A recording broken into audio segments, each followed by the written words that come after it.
Hey all, welcome back to the channel, and as promised last week on GotBot Goes Live, we're going to look at this. It is the Transformers Age of the Primes Fugitive Waspinator, or as I like to call it, Animated Wasp. This is going to be our focus this time around in the latest GotBot True review.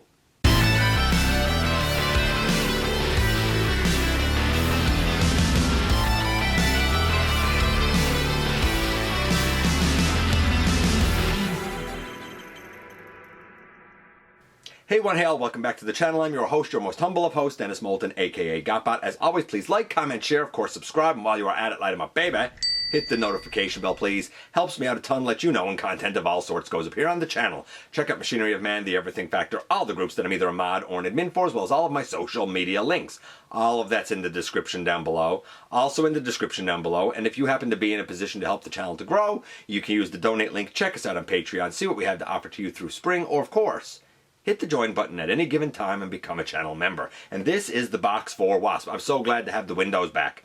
And I understand why it is called Fugitive Waspinator because of the history. I'm pretty sure that I'll talk about that when we get into the actual review of the guy. This, of course, is a reuse of the Legacy United, I think it was, Animated Bumblebee mold. I didn't look at that. I didn't look at Bumblebee, so this is my first experience with this mold. Is it any good? How about we head over to the table and take... Oh, by the way, before I say that, I should mention this. There is, in the review, a comparison that I mean to make, that I forget to make. So stick around and come back here after, and I'll make that comparison then. But for now, let's head over to the table and take a closer look at this guy. So we previously looked at Megatronus. I said I'm not doing the blue Grimlock because I've already looked at the Grimlock mold a few times here on the channel. And it's the same thing, but in blue. Then we went to the Voyagers. I looked at Prima, who I think is fantastic. And I'm not doing the Red Alert unless it happens to come my way. I'm not hunting it down because I'm not a Unicron Trilogy guy. And that brings us to the Wave 1 Deluxes. So I'm not really interested in the aerial bots. If they come my way, I'll look at them, but I'm not planning on picking them up. I'm supremely happy with my Combiner Wars ones, and I've said it before and I'll say it again. I think the Combiner Wars Superion is a perfect combiner. But that's just me. If you're in for the Age of the Primes version and you like that skeleton structure and whatnot, then go for it. Why not? It's just, I don't think I need it for the aerial bots. So that leaves Solus Prime, who I will take a look at next to Salvia Promenon, and this guy, Fugitive Waspinator, known as Animated Wasp. For those of you not really familiar with Animated and wonder why this is called Fugitive Waspinator, so there was a canceled repaint of the, I think it was canceled, repaint of the Animated Bumblebee that was going to be Fugitive Waspinator. They couldn't apparently trademark the name Wasp, so they went with Fugitive Waspinator. Why? Wasp and Bumblebee were both in the Elite Guard Training Academy. This guy was arrogant and, brash and hard to get along with and boisterous and whatnot. He ended up leaving, defecting. I think he became a Decepticon. Actually, I think he became a Predacon. And the Autobots saw him as a traitor and were always kind of on the hunt for him. Hence, he was a fugitive from the Autobots. I don't see him as the same character as Beast Wars Waspinator. I see him as Wasp. If anything, he's part of the Waspinator family, but I never saw him as an actual Waspinator. I see him as a Predacon or a Decepticon that's a turncoat from the Autobots who left the Elite Guard, who used to be friends with Bumblebee and now isn't. A lot like Bug Bite. So this is the box. Of course, we can see Wasp's head up there, and the alt mode, the vehicle alt mode over here, that looks good for the artwork for him. I love the artwork on these boxes. This is, of course, your standard Primes artwork. Over here, this is, of course, the Legacy, I think it was United, Animated Bumblebee mold. I never looked at that Bumblebee, so this is my first time experiencing this mold. He does have Bumblebee's stinger thing, so I guess that's cool. Bro has a double-sided sheet of instructions that honestly is pretty darn effective. And here we have Wasp, or Fugitive Waspinator, doing the whole Bumblebee buzz thing, right? That stinger that he has. This guy can obviously do the same thing because he comes with the exact same accessories. These, because of the way that they're angled, they really can only go used like that one way. Or you could bring them back here on these and, you know, it goes up and under. And that goes up and under. Move that forward. Make sure these are there.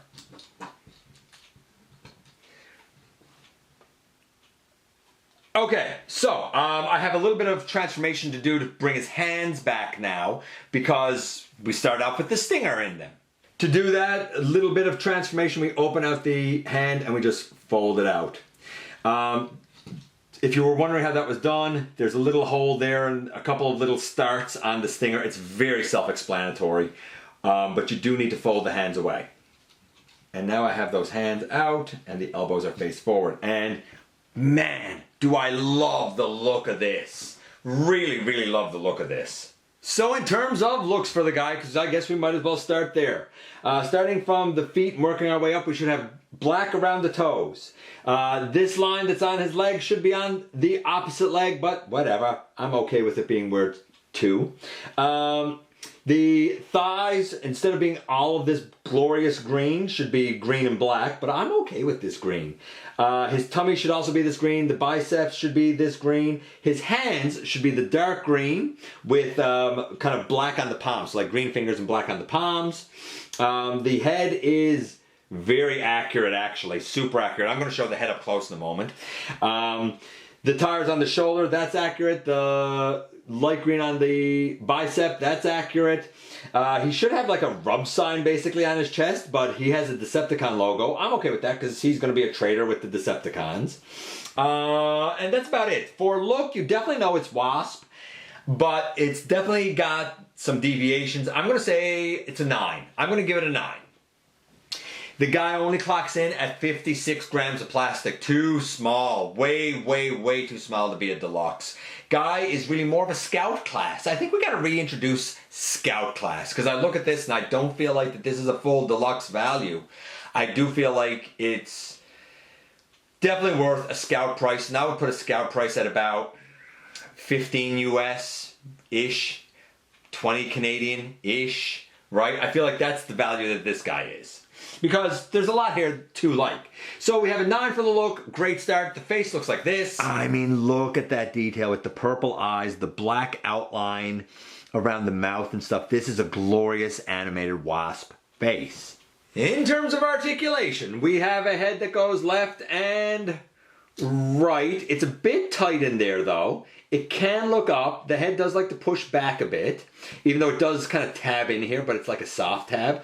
The shoulders are super weird. So they can go like forward and back, but not all the way around, which is a bummer.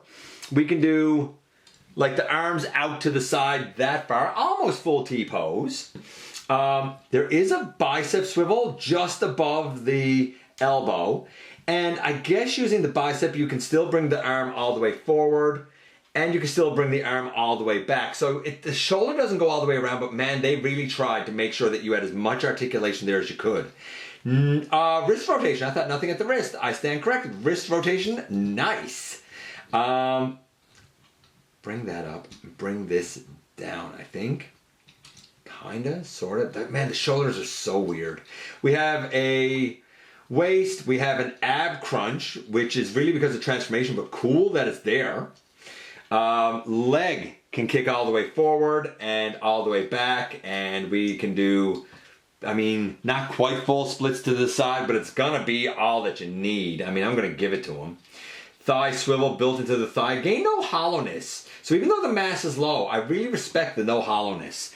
Deep knee over 90 degrees. And there is an ankle tilt, but it's very negligible. It's more an ankle wiggle than an ankle tilt, if you ask me.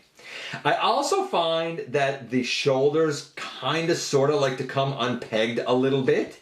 It's not a huge deal, but it's worth noting. So the shoulders are weird, but they really, really tried. Like, I feel like the effort was put here to really try and give as much articulation there as you could. And not for nothing, the hubcaps are all pinned, and I think all pinned They're certainly all painted. These are pinned. These might not be pinned, but these ones are. And of course his things can go on his back. So I'm going to take these off for now. Naturally, he can also hold them as blasters in his hands, right? Which is also cool. And you know what? They're translucent purple, but they do have like gunmetal gray, silver paint on them. So a fair amount of that. Otherwise, they're translucent purple. I'm okay with that. I don't have an issue with translucent stuff. In terms of the articulation,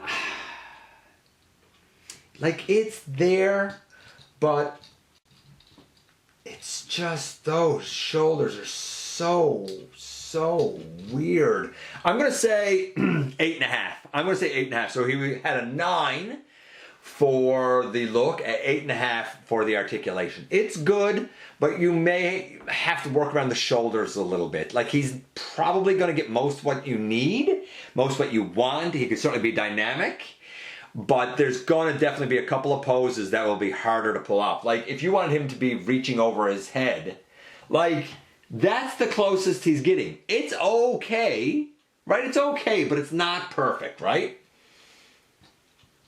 And then when you do bring the arm back down, you might have to like readjust things a little bit so that you maintain all of your motion, right? If I didn't say, by the way, 90 degrees at the elbow, 90 degrees at the elbow, and if I didn't say swivel, swivel.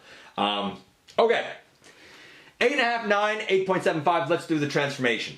I like to begin by really just picking up the chest and covering the head in. Why not? I also like to pick this piece off. I'm going to say now, these little rectangular tabs do have a spot that they go. I have yet to be able to successfully tab those in, so I don't expect it to happen here.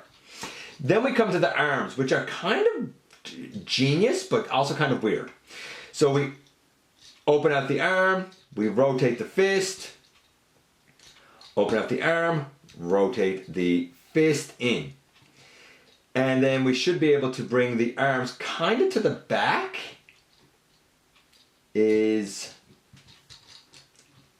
I'm saying, well, to the front, but it's going to kind of end up being to the back. You'll see. You'll see. So now that we got that done, we can take the entire shoulder assembly and bring it down. And even bring an arm out like this so that the tire is now facing up. So if the shoulder assembly is still up, angle the shoulder assembly down and then angle that up. Okay? Eventually, these are going to push back into this space in here. Let's go now to the lower body, which I believe, turn at the waist. Bring in the heels, which I typically forget. Open the knee, shin part. Close in the black kneecap, open the knee, close in the black kneecap. Angle the feet up, and then I love this part. Rotate that around and then close it in. Rotate that around and close it in and bring those legs together. Love it. We have a slot here and a slot here. That's where translucent purple tabs are going to go into when we bring the legs forward. Going to try to do that now as smoothly as possible. I'm hoping. There. So you bring the entirety of like the torso section up so the waist is underneath. And now we should be able to hopefully line up, the windshield with the hood. Okay. We can also bring this piece down over. And that brings us to the most fiddly, finicky of parts, which will be the arms. So we bring the arms kind of back, we bring the shoulder kind of back, and we start to angle these up. There's no way I've really found to finesse it, because it says basically to bring these in and tab them in on the two pegs here, and then these arms rotate up into place. But it's not elegant to do it, I find anyway. So I'm going to bring that in. I brought that one up. That was actually fairly elegant. That was fairly elegant. It's the first time it went as elegant as that.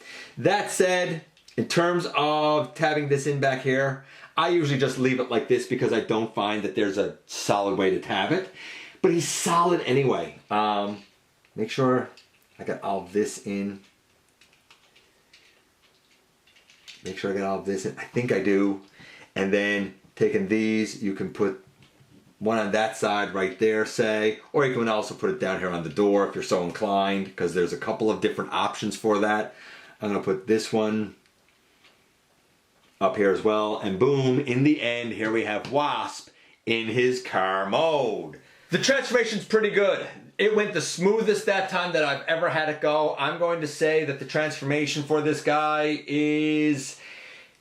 He was getting an 8.75. I think I'm going to leave it at an 8.75 and say the transformation is an 8.75. He's great. He's a dandy little lad, I gotta say. Is he perfect? No. Is he fun? Absolutely. And at 8.75, I think he's a really quality Wasp. And here we are, and here he is. And of course, like I said, for me, this is going to be Animated Wasp. It's called Fugitive Waspinator because of, you know, when he was like trying to like leave the elite guard and the Autobots went after him and like, oh no, he's becoming a Predacon and he's a bad guy and blah, blah, blah, blah, blah. He was a fugitive from the Autobots. But like, I don't see this guy as Waspinator. Waspinator to me is, you know, the guy who always gets in trouble, who is a Predacon and part of Beast Wars. This to me is a completely different character, probably part of the like same family as Waspinator, but like to me, I see them as distinctly different.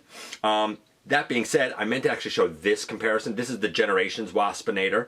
Obviously, Wasp's significantly smaller. Not for nothing. If you're like, hey, what about him compared to the Kingdom version of Waspinator? Honestly, it's about the same thing because the Kingdom Waspinator is pretty much the same height as this guy. Proportion a bit different, but about the same height. So, that being the case, this guy is quite small for a deluxe. Too small for a deluxe, clocking in at 50 some odd grams of plastic.